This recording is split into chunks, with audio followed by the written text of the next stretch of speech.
Okay, so we're about to start a new series of classes at my school, the John David Ebert School for the Study of Culture, Cosmology, and the Arts, on exploring the Western canon. And the first class will be on the Greek myths, which is absolutely essential for understanding the Western canon. You won't get anywhere with it if you don't know the basics, anyway, the ABCs of the Greek myths. And we'll use as our source for that Ovid. There is no better work than Ovid's Metamorphoses because he's got every single one of them in there.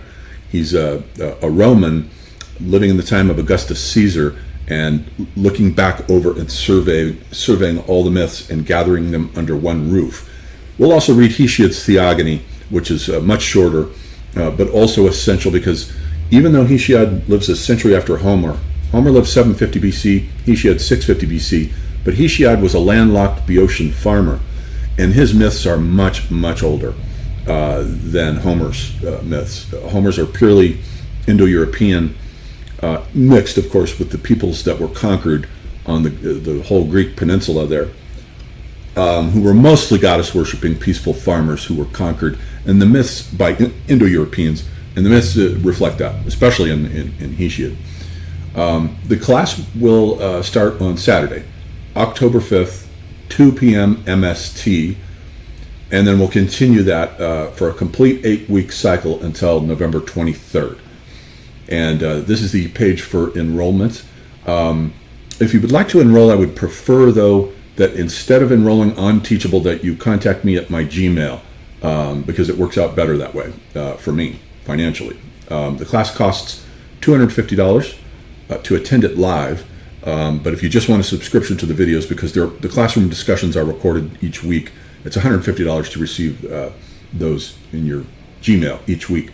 So yeah, this is kind of a preview here, exploring the Western canon from Homer to Goethe. And the reason why we stop at Goethe is because we already did a course on the history of German idealist philosophers, but we didn't have Goethe in it. So I think we need to have, Goethe needs to have his own course. The dude's mind is amazing. One of my all-time favorite people. So we'll do courses like on after the Greek myths, then we're going to go ahead and read through the Iliad across 8 weeks. Then we'll do the same thing with the Odyssey across 8 weeks. And then we'll spend some time on the pre-Socratic philosophers. Then we'll go through Plato, Aristotle, the Aeneid, and then once we get to Scandinavian mythology, we'll read the Poetic Eddas. I'll call it something like Understanding Scandinavian Mythology, because you cannot understand the West without knowing something about Scandinavian mythology. Celtic mythology too, but the Scandinavian is more fundamental. And if we're looking at the West's identity, the issue came up with one of my students the other day about Western identity. Is it fundamentally Christian? And it was a good question, and I had to sit, because Toynbee calls the West, he doesn't use the term Faustian civilization, he calls it Western Christendom. I think that's wrong.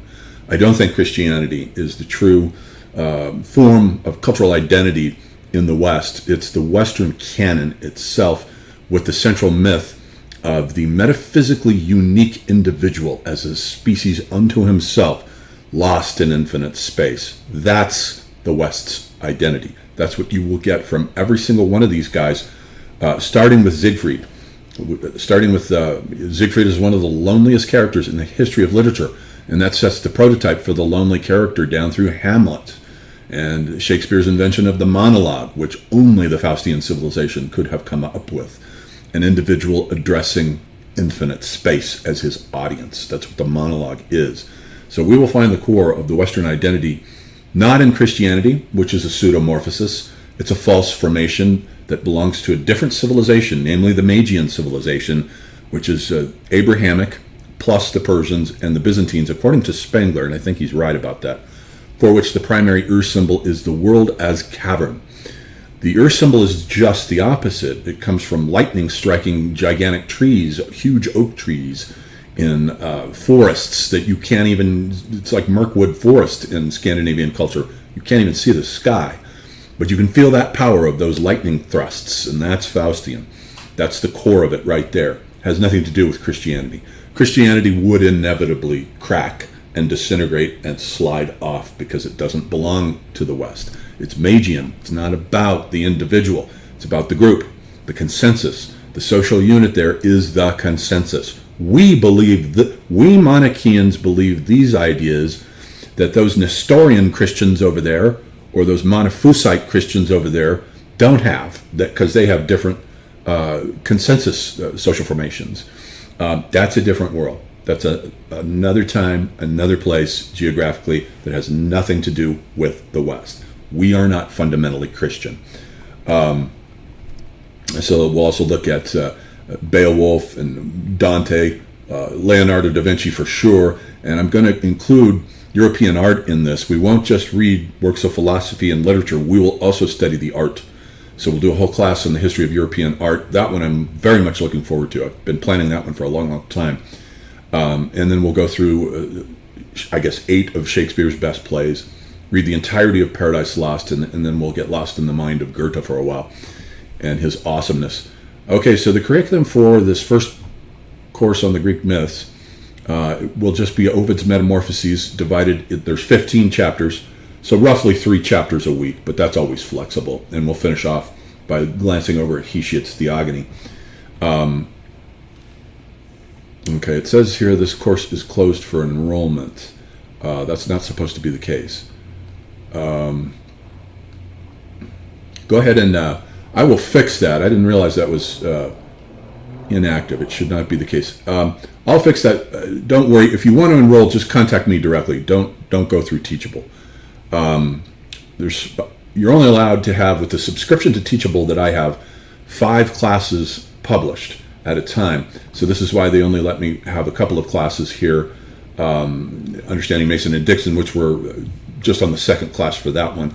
And then Finnegan's Wake, first half, that's all done. We've completed Finnegan's Wake. That's 17 videos if you want to buy it for $250. It's 17 videos. The price for Mason and Dixon will come down to $150 if you're just wanting the subscription for it.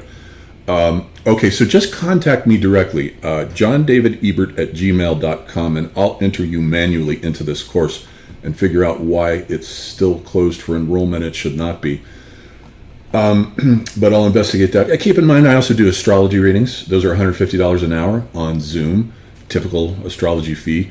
And I am still taking donations for my move on GoFundMe. I've gotten up to about $3,000 now. But the goal is $5,000. So I'll put the link up for the GoFundMe page on here.